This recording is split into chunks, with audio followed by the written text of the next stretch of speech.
over your experience through years, can you identify a time when you came upon unethical persuasion, and how did you handle that, and how did you confront it, and how did you resolve it?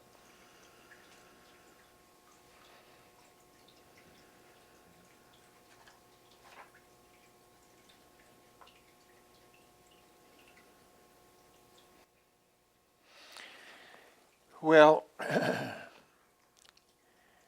the CPSUB, that is the Communist Party of the Soviet Union, Bolshevik, the original revolutionary group,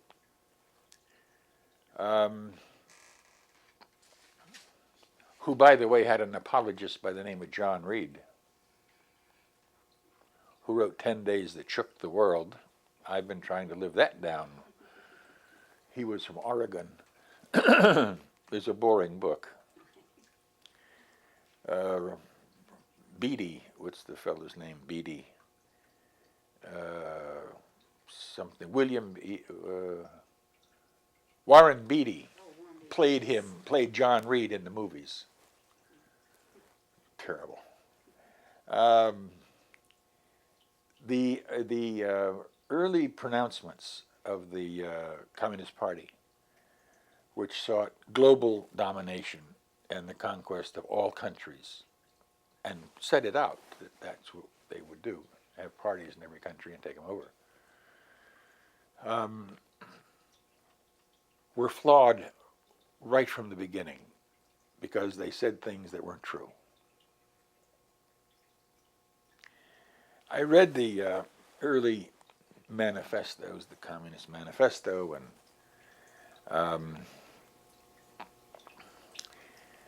What is to be Done, one of the great textbooks of communism, and realized that they were bound to fail over time because they weren't telling the truth.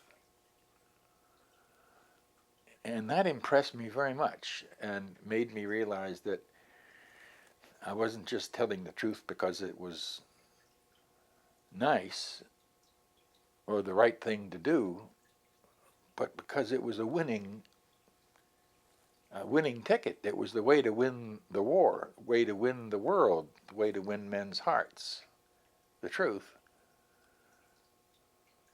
shall make you free. And that experience in the Far East of seeing and reading and dealing with what the various communist elements were using to persuade people in different countries to accept and to undertake a communist regime taught me a lot about the truth.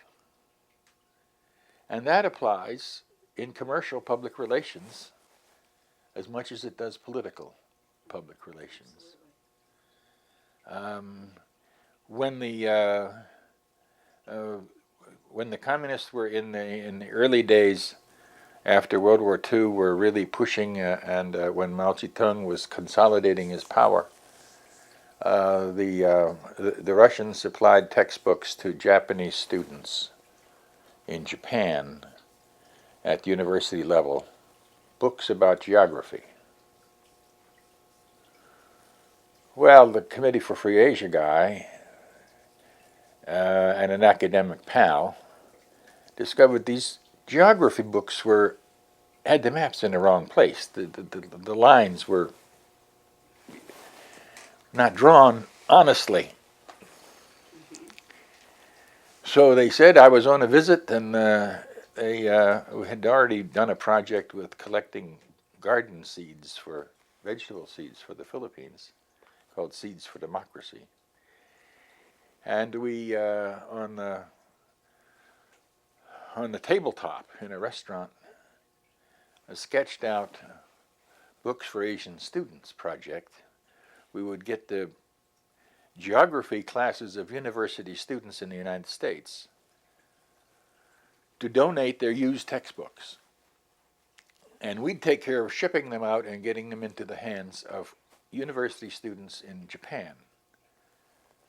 knowing that if they were published in the United States, the lines would be correct for where the countries were.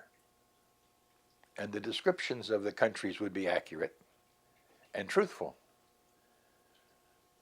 And the communist supplied textbooks for geography would be thrown out in the trash. And we did that. And it happened. This was profound. No one heard about it. No publicity was made about it. But tens of thousands of university students got the straight truth on where the Soviet Union ended and where whatever it was began. And American university students participated and supported that. I like that. Mm-hmm. So did Arthur Page. That was one of his principles. Tell the truth. Absolutely. It works. I mean, never mind whether you think it's moral or not, and I do think it's moral. It works. That taught me, those kinds of things taught me a lot that was later applicable to working for commercial clients.